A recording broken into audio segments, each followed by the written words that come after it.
Aboriginal and Torres Strait Islander viewers are advised that the following program contains images, voices and names of deceased people.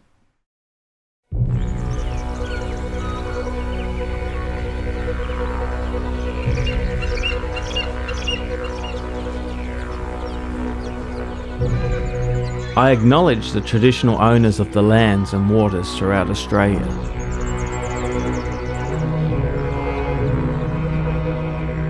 The Wathaurong people on the Bellarine, where sovereignty has never ceded. It always was and always will be Aboriginal land.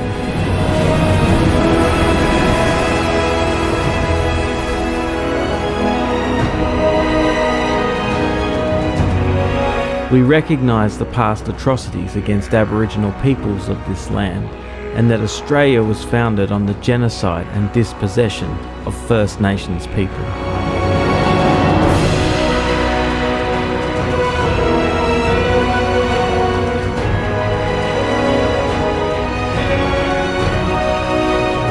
We pay our respect to elders past and present, and acknowledge their continuing relationship to this land and the ongoing living cultures of Aboriginal and Torres Strait Islander peoples across Australia.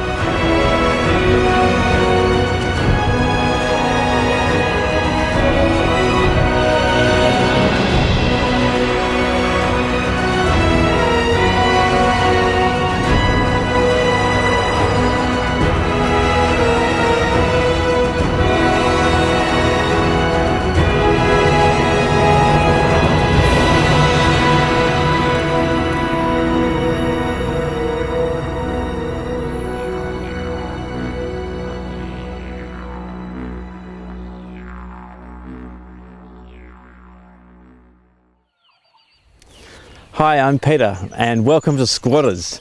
It's a new stealth camping and Australian history YouTube channel.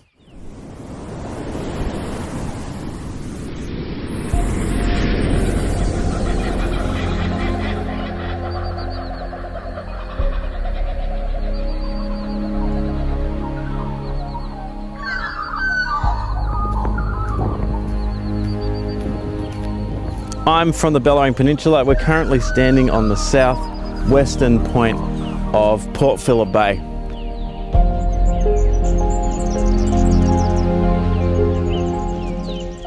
Behind me, you can't really see today, it's a bit hazy, is a little point called Point Henry. And in 1836, my ancestor Thomas Hobbs sailed in here on board the Champion with some squatters from Van Diemen's Land.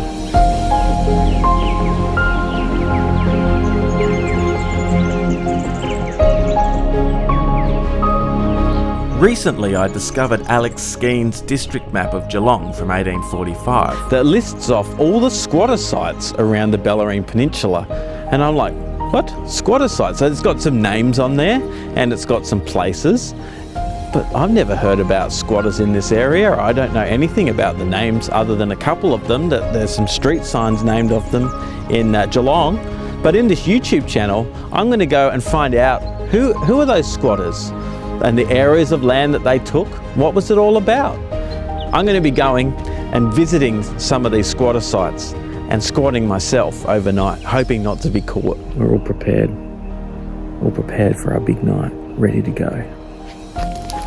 I'm going to be hiding on Crown land, making sure that nobody knows that I'm there. Wow. Sneaking in at night, spending the night and then getting out there in the morning. But reliving what it would be like to be an early squatter here in Australia. Let's hope we don't get caught in the last little bit. It's interesting, I came to Australia from England and only recently just learned about this Australian history. So like you, I'm on my own journey of discovery. But with your help, I think we can unearth some Australian history and start telling some stories that have never been told. So come with me as we go on this squatter's adventure.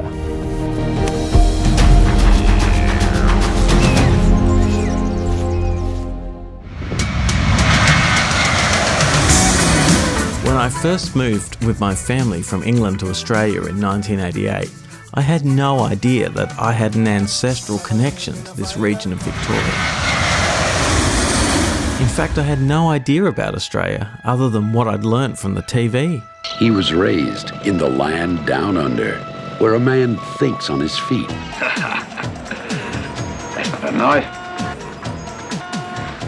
That's a knife. The Aussie larrikin Paul Hogan was one of the first Australians I discovered after watching Crocodile Dundee. And the hit Australian TV series about World War I, The Anzacs. Here you go, Marty. Here's to Australia! I connected with the Aussie humour straight away. If you had one speck of shame, you'd join up. I am going to join up. Going to join your outfit. My outfit? Yeah, B Company. Be here when they go and be here when they come back. A humour which carried a strong anti-establishment and anti-British thread. Hey, a couple look at this.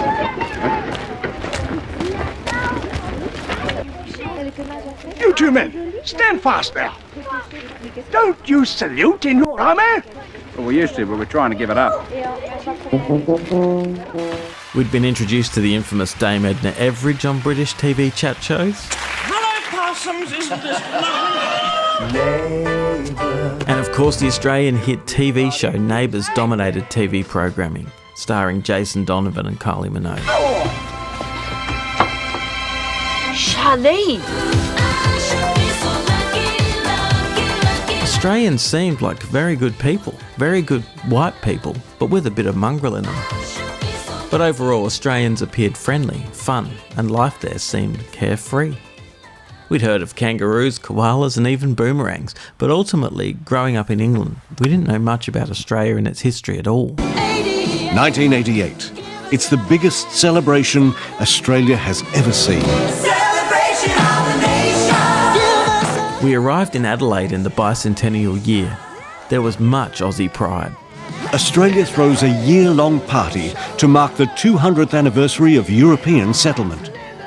It all seemed perfect, a majestic and wonderful heritage, but all I had seen celebrated so far was a very white heritage. But it wasn't long before I started to learn that there were some serious undisclosed issues simmering under Australia's surface. Problems that were started when the first fleet sailed through those heads 200 years ago, the problems that were begun by that still exist today. But growing up in Australian schools, these issues weren't discussed or acknowledged, and even my new fellow Australians were only just becoming aware of the many issues relating to the treatment of Indigenous Australians and the first settlement of Australia. It's an indication of the feeling of the Australian people.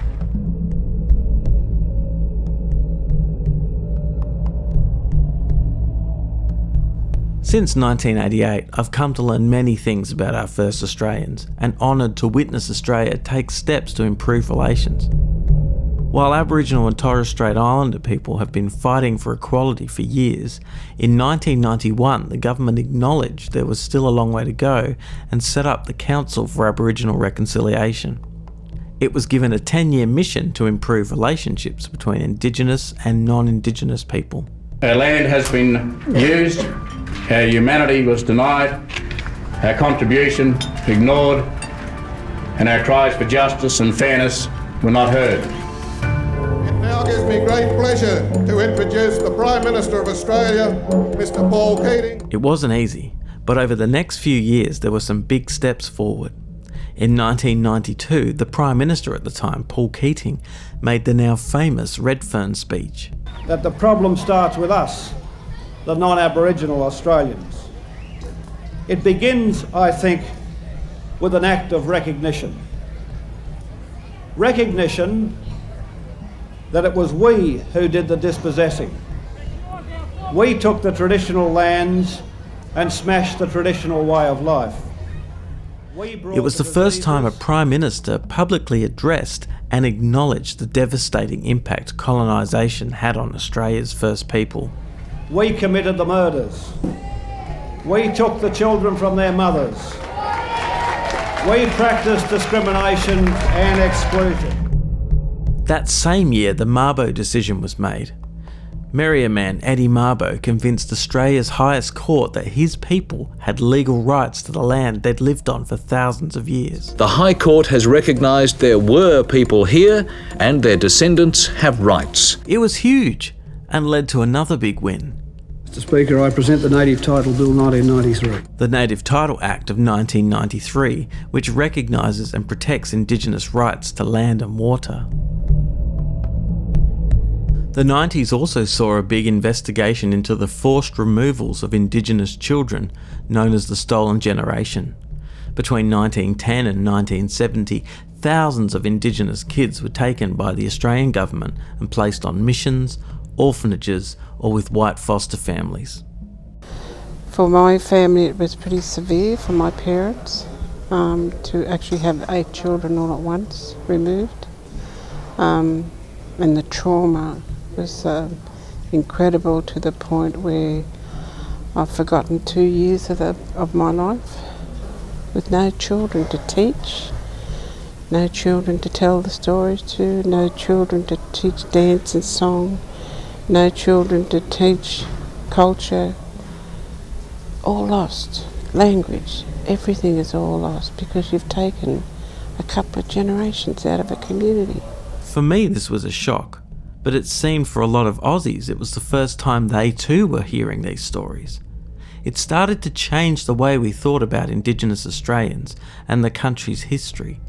And as more stories were shared, the push for reconciliation grew stronger. Then in 2000, the Reconciliation Council decided to hold a massive 2-day event during its recently created Reconciliation Week. It was called CORROBOREE 2000. And it included a meeting of high-profile Indigenous and non-Indigenous leaders, followed by the Walk for Reconciliation, the largest political demonstration in the nation's history, with thousands of people marching for 6 hours. Since the march, there have been some big milestones for reconciliation. As Prime Minister of Australia, I am sorry. That I have invited Nova to join the Australian Labor Party, and I have invited her to seek pre-selection for the Senate in the Northern Territory. Johnny Perez was a Yarra man, a Beagle Bay mission survivor. He was a proud stockman. They met and had 10 children. 4 of their children were taken away and sent to Garden Point Mission on the Tiwi Islands in the Northern Territory. One of the 4 children who was taken and is here today is my mother. Accolades, achievements and celebrations have been part of my life.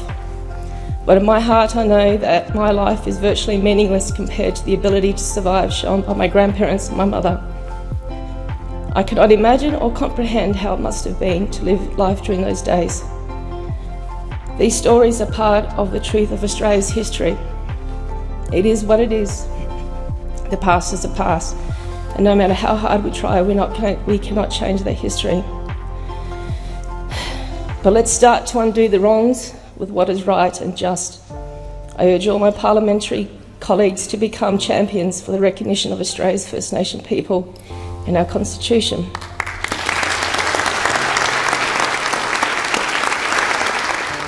But many Indigenous people are saying they're still fighting for recognition, equality and justice. While we certainly have come so far since 1988, it's also a reminder that there's still a long way to go, and there needs to be more champions for the recognition of Australia's First Nation people. Fire at will! Now, this inquiry is a truth-telling exercise, the first of its kind here in Australia.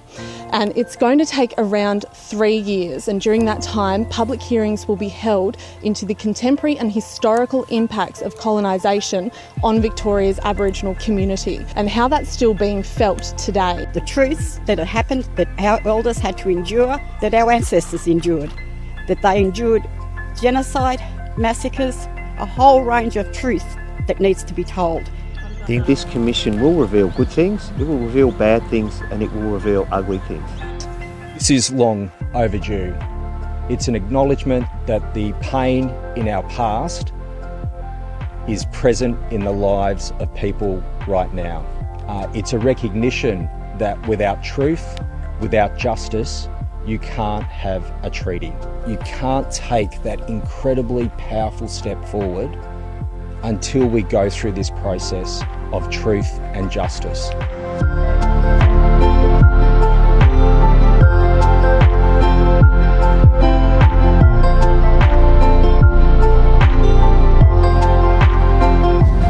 come and visit places like this and see the John Batman Memorial, the founder of Melbourne, it makes me think of places like South Africa, Rwanda, Canada, and even our nearest neighbours, New Zealand, who've benefited from a formal truth and reconciliation process.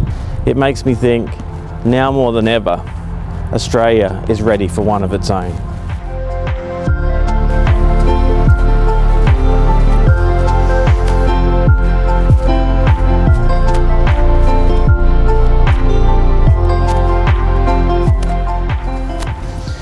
Well, I feel like it's going to be a very memorable and exciting adventure already. So like the video, subscribe to the channel, and come with me as next time I go on my very first squatting trip and find out more about Australia's squatting history. So until then, take care. So long.